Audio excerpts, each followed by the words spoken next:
This is episode 1 of the WrongFun Podcast, dedicated to all things science fiction and fantasy.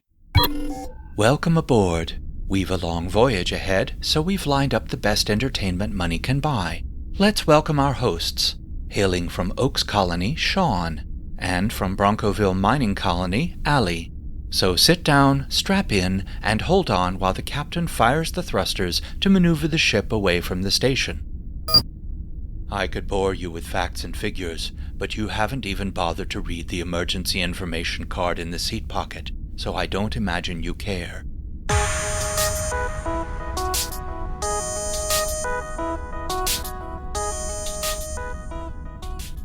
Welcome to the WrongFun Podcast. You're a wrong fan, and you're having wrong fun. I'm Sean. And I'm Allie. And together we're going to take you on a rocket ride in the science fiction and fantasy universe. So, Sean, what have you been reading this week? So I've already read Penrick's Demon by Lois McMaster Bujold, which I picked up for $4 at Amazon. And Bloodchild I've purchased, but I haven't read it yet. We're going to read those for review for a future episode. All right, and I picked up both of those books, but I haven't read either of them yet. And there's one other thing.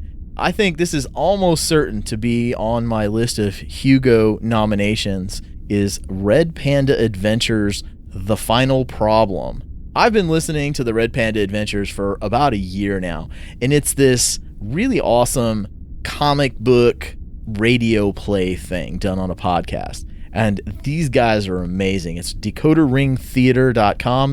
The link's going to be in the show notes. Check this out and listen to it. It's episode 114. The danger here is you're going to listen to this and you're going to go, oh, great. Now I got to listen to 113 other awesome episodes.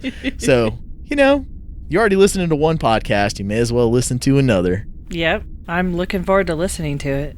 Our book review this week is going to be Blackbird by Alma Boykin. It's $4 for the Kindle on Amazon. You can get it from the link in our show notes.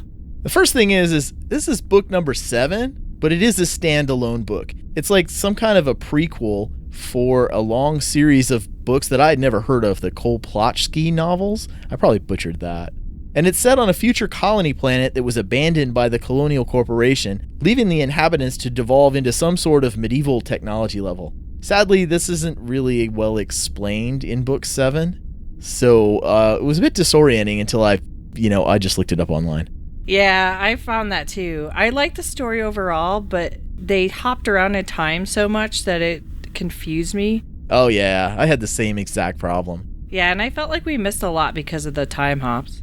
Yeah, it felt a lot like there was like 10 books worth of stories here, and it was like she wanted to tell this guy's entire life in one book, when I think the other 6 books are a descendant named Elizabeth, and so she gets 6 books telling her life, which means I guess you can tell it in a shorter period, I hope, but this one was like his whole life from the time he's 13 or 14 up until, spoiler alert, he dies eventually because it's his whole life.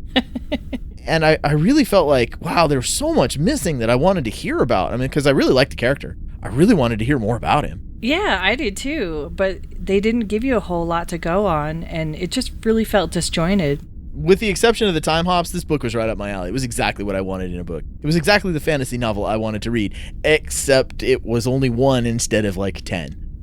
Yeah.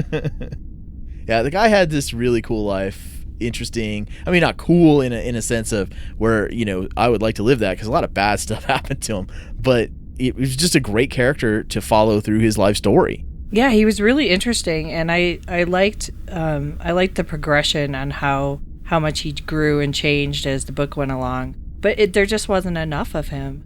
It didn't go on long enough.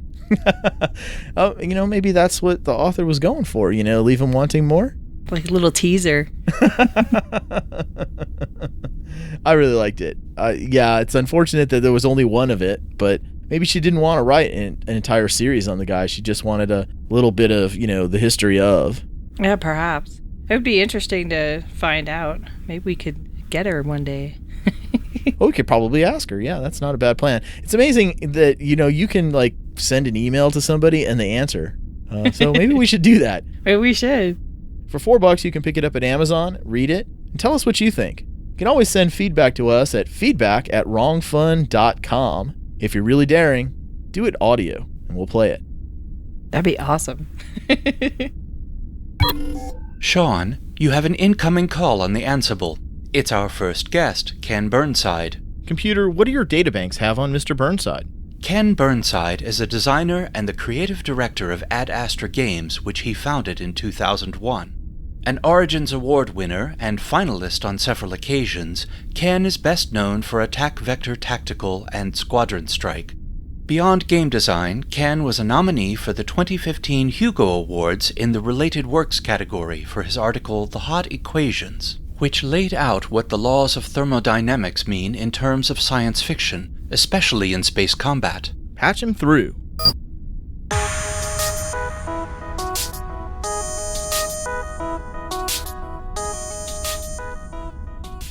Welcome to the show, Ken.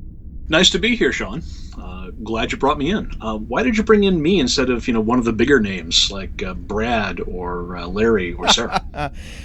Well, let's just say that immediately after watching the Hugo cast and seeing the spectacle that was made, I was sizing up the cultural warfare artillery, whether I wanted a 105 gun because I could maneuver it quickly or an 8-inch gun for more damage. And somebody tagged me in your Facebook post and said, Sean, you need to read this.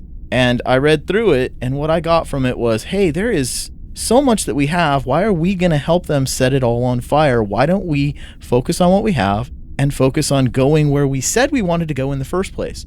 And so you came across as a voice of reason that said, this is the direction we need to go, and it made sense. And I'm kind of a sucker for people making sense. Well, I have been called a concern troll by the puppy side. I have been called a horrible apologist for Larry Correa by the anti-puppy side. And I've had Vox Day say that I've outlined his strategy pretty decently and clearly. All in all, I think that is probably 3 ringing endorsements. All right. So, Ken, after the puppy-kicking social justice warrior literati made a total spectacle of the Hugo Awards, why shouldn't we just burn the whole thing down? Why shouldn't we man the artillery of the cultural war and finish destroying the village that they set fire to? Because if you want to have a literary discussion, you need to be able to hear the other side. And this is ultimately a literary discussion. I mean, the field is fairly small. The prize that you're going to gain from manning the culture war artillery just isn't worth the heartache. There's an old saying, when 2 elephants fight, it's the ground that suffers the most. If all of us stomp on the field of science fiction, it's science fiction that suffers, not any of us.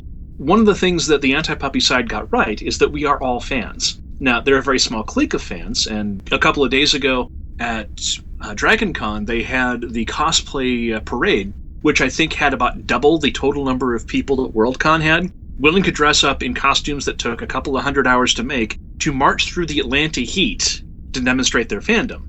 So it is a small clique of fans, but manning the culture war artillery will basically just turn us in from one large fandom with a lot of diverse areas in it into 3 or 4 fandoms that can't stand each other. Way back when this started, Larry Correa said, "The people who control the Hugos hate us, and any attempt by us to crash their party will result in them going crazy and burning everything down rather than accept us. By nuking the award ceremony, haven't they basically written, 'Larry was right all along,' across the sky in giant letters of fire?" If you're willing to accept that Larry could be right on that topic, then yes, they have. I keep being told by people on the anti-puppy side that we're working from false premises. They're working from the assumption that people told that their premises are false will rationally agree that they're false and have a come to Socrates moment. I don't think organized fandom could coordinate a secret conspiracy that was hidden for 2 weeks, let alone 20 years. And I don't think you need one to explain the Hugo voting. I also don't think that it matters. The pattern of the Hugo nomination voting cycle is made of a large chunk of fandom. The chunk that actually buys enough books that writers can live off of writing novels isn't represented. When they were represented, the awards were nuked. The real winner here was Vox Day and the Rabbit Puppies. The losers were the writers and the editors who got nominated. The right tools for clearing out slates are the business meeting proposals, not voting no award on everything. Listening to the discussion on the sad puppy side, the thing that drives the greatest anger is the horrible way they treated Bane editor Tony Weisskopf. Basically, everyone agrees that she's worthy of Hugo, but they no awarded her, and the equally deserving DAW editor Sheila Gilberts. Why shouldn't we take that as a declaration of war? The best reason is that because Tony has asked us not to. And I'm in much the same boat as she is, and I'm asking people not to as well. Both of us would have won our categories if it had not been for no award. When I was sitting there in the theater in the front row, and no award was being called out, I was expecting it in my category. I was not expecting the cheers. The cheers got louder for every single one of the no award categories. And I've heard it told that everybody was cheering for the victory of the process over the interlopers, the people who voted slates and the like. My answer to this is that the best tool for fighting slates is to vote in the business meetings, and that once something actually gets on the ballot, what no award says is that you feel that none of the people in that ballot were worthy of the award. I can accept that that is the case for best related work. I can accept that that's the case for novella.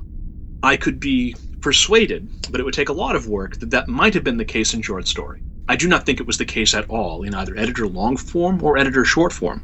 With the way that the instant runoff voting ballot works, everybody was handed a scalpel. They could have easily ensured that Vox Day was, 6 of 5 for his Borg name again. He came in under no award, and that the actual winner of the category would have actually won. That scalpel was left in the toolbox, and people just sort of clanged the toolbox like a blunt instrument.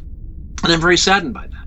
And when I was sitting there in the front row, and people were shouting no awards and cheering for it, I was furious. I mean, I was about a half second away from standing up and jumping up onto the stage and standing behind the mic, and waiting until security came to pull me off, take my badge off, and live in a hotel room for live in my hotel room for Sunday. But the longer that I think about it, and the longer that I'm away from what's going on with the Hugo Award setups, the more I think that we need to calm the culture war artillery, and me being angry isn't the thing that is going to calm the culture war artillery. Tony has asked us not to do the go to war for the bloody shirt of Bane. I'm asking people not to go to the war for the bloody shirt of Bane. Carrie English is asking people not to go to war over her. So if the people who are hurt the most by this are saying, please don't do it, why would you? Speaking of the cheering, that, look, they burned down their own village. That's bad. But they cheered while they did it. I mean, that's like adding insult to injury. I have to admit, listening to that makes me really not want to make peace with them. Why should we? As one of the people who would have won and whose category got nuked with cheers, I was and still am, a little upset. The trick is that problems get solved not when somebody's in the grips of emotion and angry and upset, but when they take the time to set their emotions aside and think them all the way through. I mean, this is the core precept of the heroic engineer story, which I mentioned in my essay. What makes the heroic engineer a character that people admire is that they sidestep their current emotional clangor and think the problem all the way through, often with high stakes. We should emulate those characters and think this problem through all the way as well. What does refusing to make peace accomplish? What does it build? What positive objectives do you gain by making peace that you would lose otherwise?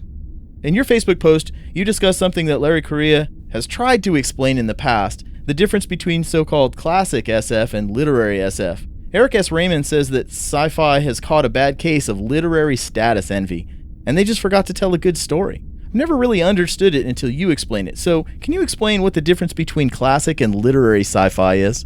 I can, and I don't actually call it classic and literary SF, and Eric is right and a little bit wrong on literary status envy. I used to teach creative writing classes, and one of the books that I would teach is a book by Orson Scott Card that's published by Writer's Digest Books. It's still in print. I don't remember what the title is. He gives what I call a MICE quotient, which is milieu, idea, character, and excitement. MICE. And pretty much what happens is that what we call classic SF and what I refer to as the heroic engineer story or competence porn, most of the emphasis goes on milieu or the idea and a lot of it on excitement, and less so of it on characterization. In literary SF, characterization becomes the important part, and the milieu is the secondary part, and idea and excitement goes a little bit behind the wayside. Now, literary fiction, if you have ever had to suffer through literary fiction taught at the college level, tends to go character development at the expense of everything else.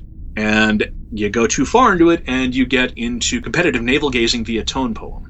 You have long, meandering internal monologues that nothing happens in, and it's basically somebody wrestling with an internal issue, and long before you've lost interest in the internal issue, the story is still continuing, and then it continues on some more, and then it ends.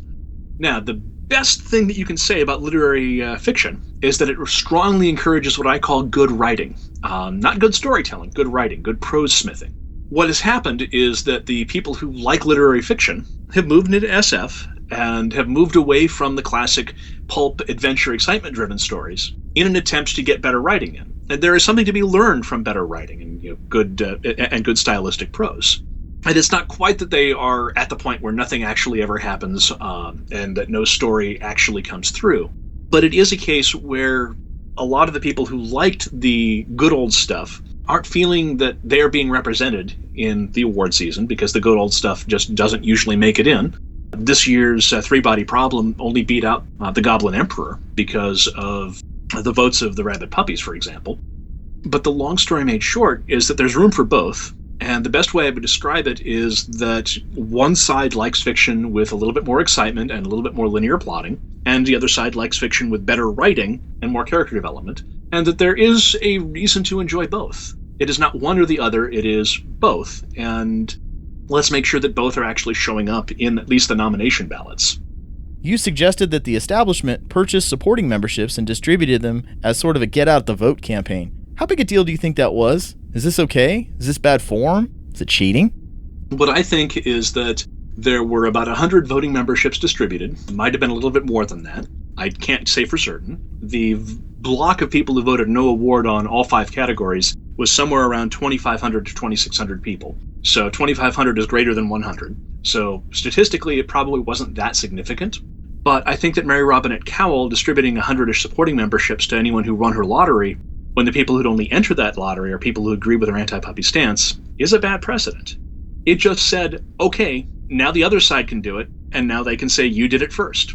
Now, do you really think that if Larry throws a chunk of royalty check into supporting memberships and tells his fans to enter the lottery and vote their conscience, that they won't vote Puppy? If he copies her wording exactly, he's got a complete cover for this. I think that it's a bad precedent. I think it's a bad idea. I don't think that it was specifically cheating as the rules are constituted right now, but I do think it's a very bad idea. Because, let's be honest, the third faction in this, the Rabid Puppies, they want to see things burn. And for them to cause things to burn, they really need a voting block of about 1,500 supporting memberships.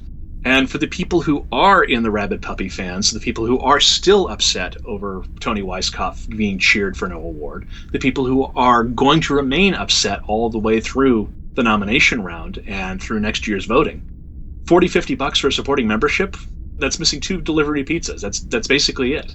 And for them, the entertainment is watching people shriek and watching people complain. And in my essay, I explain just how a smallish block of voters can pretty much torch the Hugo Awards. They just show that it can be done with 2,500. If you look at the numbers, they had 800 more people than they needed to completely nuke the awards.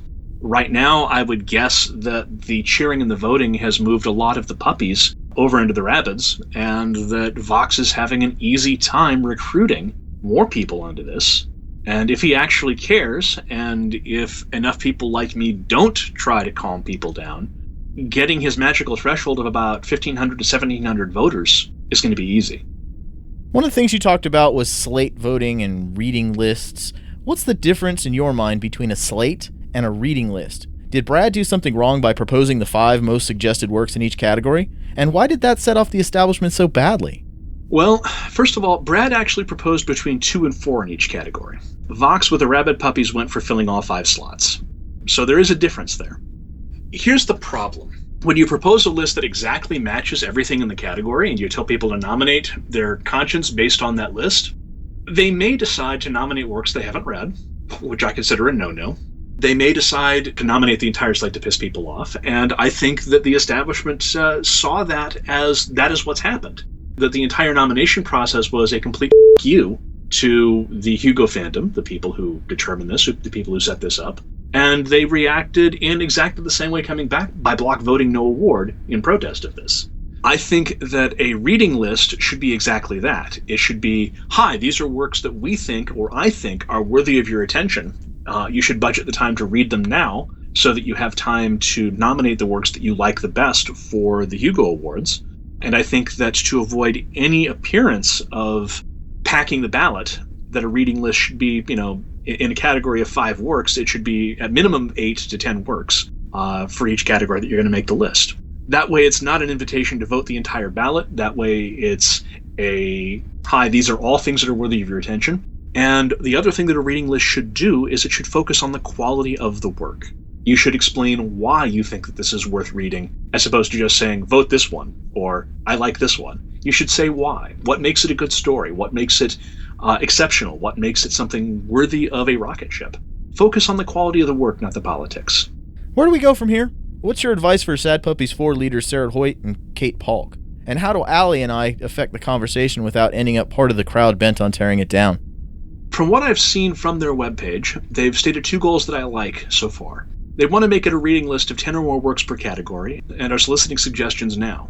If you and Allie want to help with this, read books that were published this year, read short fiction that was published this year, and bring it to their attentions, and explain again why you think the work is worthwhile. They also want more nominating and voting ballots. They want 10,000 nominating ballots. There were, for reference, 2,200 this year. I don't think they're going to get 10,000 this year, but I could be wrong. The more nominating ballots that we have, the likelier it is that no single slate is going to win. The more voting ballots that we have, the likelier it is that no single faction is going to dominate everything. So widening the pool is a good thing.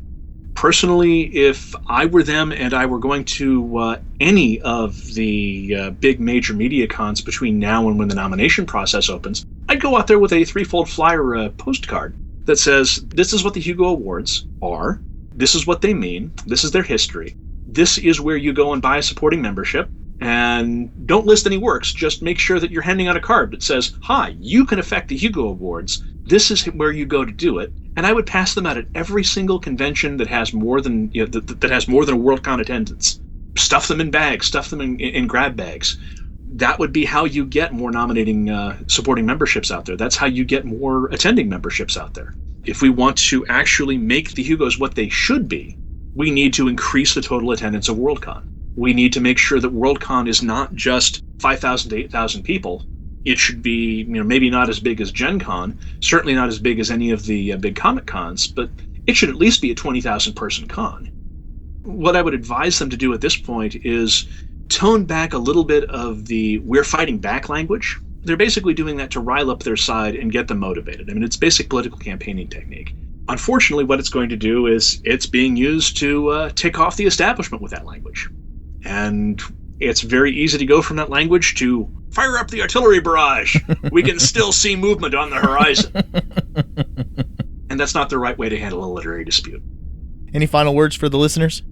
Read the books. Talk about the books. Make it about the quality of the books, not the politics of either side or any of the authors. Then nominate them. Bring the books to the attention of Kate and Sarah. Then talk to people on the other side of the discussion within the establishment about the books and why you like them. Ultimately, we are fans. Ultimately, we are all about making sure that the things that we like get noticed by other people and get noticed by other fans. The thing that saddened me most about the Voting No Award for the categories that got it was that this isn't about punishing the leaders of either side. It's punishing the writers. Because every single person who was on there did their best work, and what they were looking for were readers. And Voting No Award, especially for people who didn't read the works, that's punishing the writers. I've been saying from the get-go on this, read the works, vote your conscience, in that order. I have no problems with anybody who voted no award over the Hot Equations, if they did so after reading the Hot Equations and the majority of other candidates in the category. It's only the people who voted no award as a matter of principle that I have an objection to, because they did not actually follow the instructions on the voting guide, which specifically state, only vote in categories where you're familiar with the majority of the work. That was my policy. I didn't vote on anything that I hadn't read. That was really what hurt the most, was watching stuff that I thought was truly good stuff that I'm glad that I got involved because I wouldn't have read it otherwise. And thinking, wow, this is really good. They deserve something for this. And watching all of them get nuked. People who write like that, I'd like to see them get recognized more. And I think you're right. Let's do that. Let's not burn down the village any further than it's already burned. Mm-hmm. We can harness the elephants and plow some fields rather than stomp the ashes. Thank you, Ken. I appreciate you spending some time with us. Thank you. It was nice to be here. And again, read the works, nominate the works, make it about the quality. Thanks, Ken. You can find more from Ken at adastragames.com. That's ADASTRA games.com. A link to Ken's article, The Hot Equations, is in the show notes.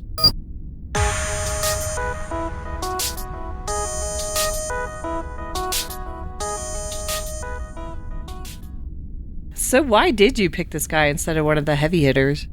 I read his Facebook post, just like I told him. I read his Facebook post. Somebody tagged me in it and said, Sean, you need to read this. And I was literally ready to like start throwing gas bombs and burning things down. I was so mad after the Hugo Awards. And I'm like, no, this makes sense. You know, we need to build something, not just destroy things. Destroying things is easy. Any idiot can destroy something. But we need to build something better than what we have. It seemed like it was we can either push the rock down the hill, we can push the rock up the hill. And I think we'll all be happier with the rock at the top of the hill than at the bottom. And we're just going to end up destroying things if we were going down the road that I wanted to go down. So I thought instead of feeding the fire, I wanted to talk with somebody who had goals in mind that, actual goals in mind other than destroying things. That makes a lot of sense. I thought that he would be the right person to give the tone to this entire podcast. We're not here just to lob shells at our enemy, with the little quotes around it, enemy. We're here to find things that we want to read them actually, and try to see those works that we like best reflected in what is supposed to be the most prestigious awards in science fiction. True, I can see that. It's better not to have a war and just be able to focus on the books and focus on what we're here for. Yeah, why did I start reading science fiction and fantasy as a teenager? It wasn't so that I could get into a war with somebody. Exactly. That was arranged for me by, modern political systems. I don't need to I don't need to make up a new political system so that we can in that I just want to read books. Yeah, I just want to enjoy myself. I'm not reading these books so that I can be, better than somebody else or so I can be angry with somebody. I'm reading the book for entertainment. Yeah, it's a way to escape. Well, not necessarily completely just escapism, but entertainment. Yeah. Certainly that. And if that's not good enough for some people, well, too bad for them. But that doesn't affect me. Their problems, not my problems. Listening to the interview again, it still bugs me about Carrie English's story Totaled. That was a great story. I thought, that's exactly what was described to me as what is science fiction. It's the take a what if and then write a story about it. What if this? I haven't read it yet, but I'm going to very shortly. The link is in the show notes. It's worth your time if you haven't read it. Now, the specifics of what he said. Buy a supporting membership and vote, and read the nominations before you vote. Read all of it. I only voted in 2 categories, novels and short stories, because those are the only ones I read. Those are the only ones I had access to easily. I didn't have a Kindle then. It was difficult for me to get a hold of some stuff. And I understand that they would give you electronic copies of a lot of this stuff if you had a Kindle, but I didn't have one. Do you have one now? Oh, yeah, absolutely. And let me tell you, it was best. Well, it's a double-edged sword. It is really awesome to have a Kindle, but when somebody's offering you a book that you want to read for $2, for $3, for $4, you just can't resist. You're like, oh, I definitely need to read that. Yeah, it's a slippery slope.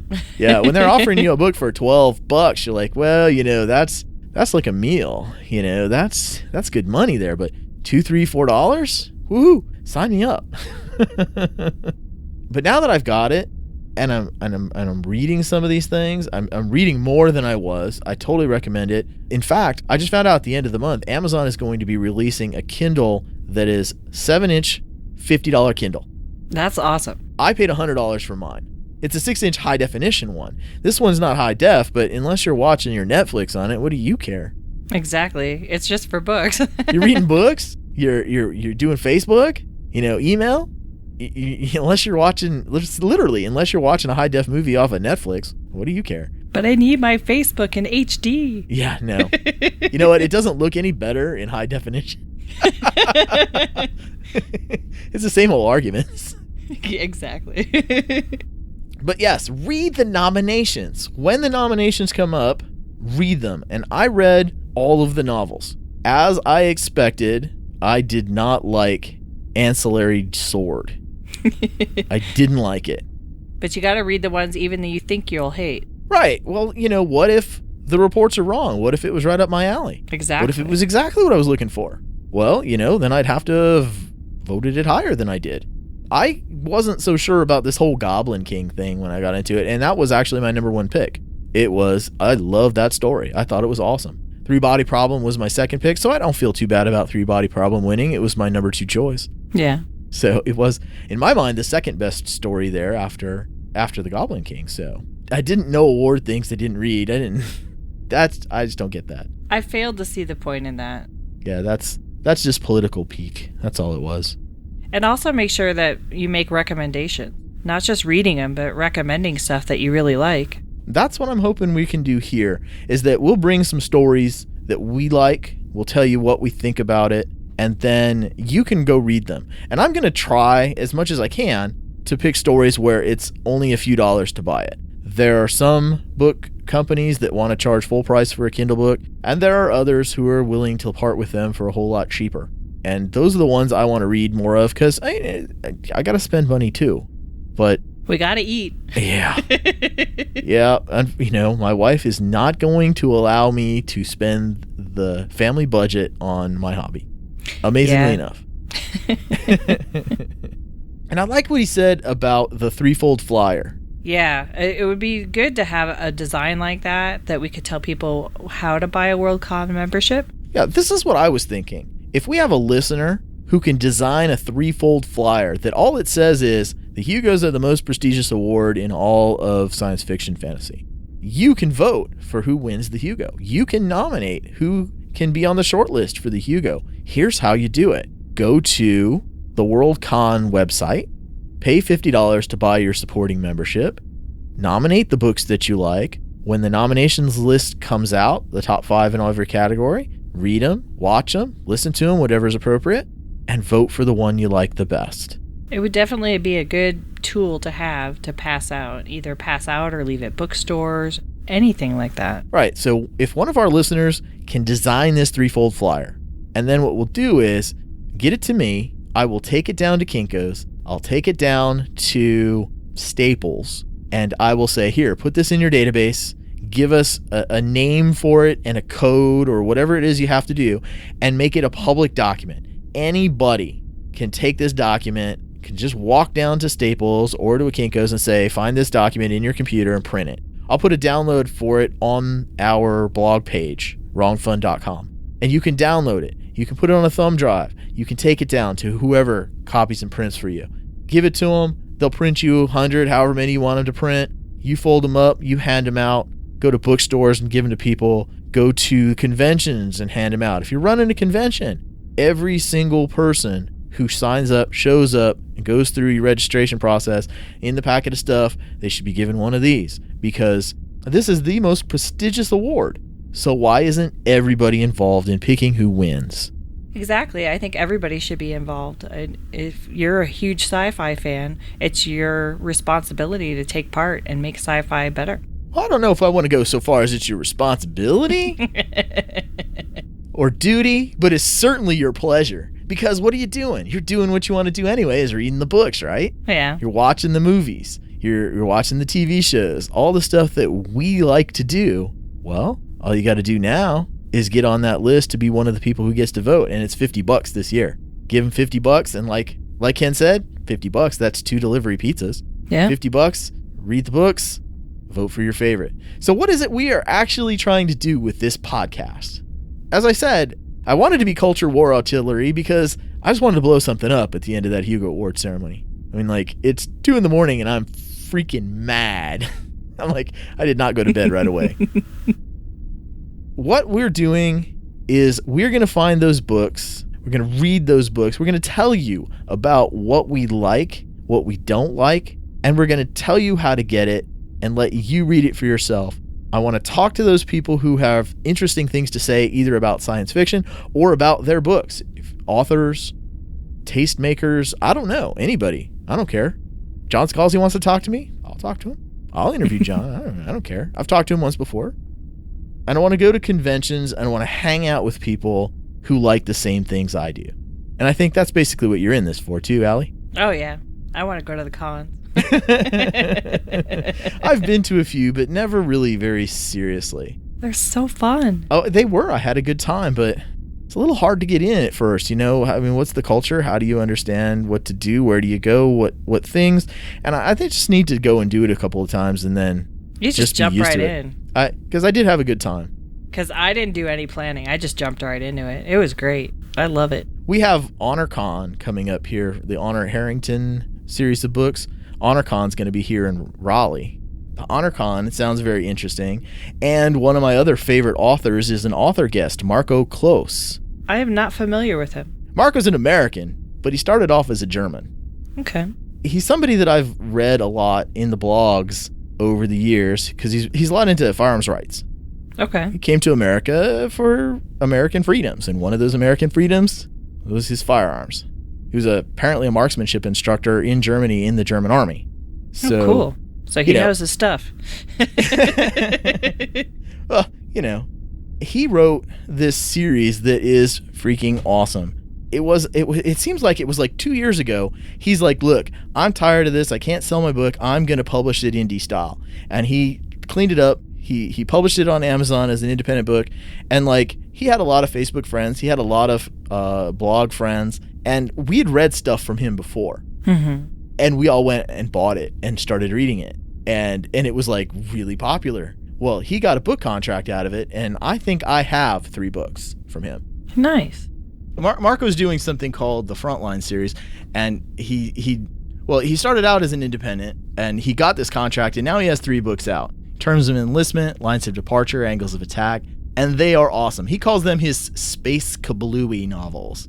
They are straight up defending the human race from crazy aliens. I mean, it's just absolutely awesome. It doesn't surprise me at all that they just took off like you would not believe. As soon as he got out there and people started reading him, they're like, oh, this is awesome. So he's going to be an author guest at HonorCon. So I would love to go and talk with him, especially since, I could finally meet him. And yeah, you get your opportunity. Because I've known him. You're a fanboy. Known him on the internet for a long time. I'm thinking I'm going to try to get to HonorCon this year. You got anything coming up in your area? Not that I'm aware of at this point. I'll have to do some digging. So, I guess everybody's wondering, all right, what can you do to help us? The WrongFun Podcast runs on your donations. We count on you to donate or subscribe to cover our server costs and our book and equipment expenses. Making a podcast is a lot of fun, but it's not cheap. Please consider making a donation or subscribing. Go to wrongfun.com and click the PayPal link. You can make a one-time donation of any amount or subscribe for as little as $2 a month. That doesn't sound like much, but we pay our server costs monthly. It's a tiny amount to you, but it's a giant help to us. Indeed. Thank you for joining us on this voyage. Music is courtesy of Simplify Recording. Send your feedback, both good and great, to feedback@wrongfun.com. And if you're daring, make it audio feedback. Pull out your iPhone or your Android with a recording app, record a voicemail, and email that to us. We dare you. Show notes can be found at wrongfun.com/episode 1.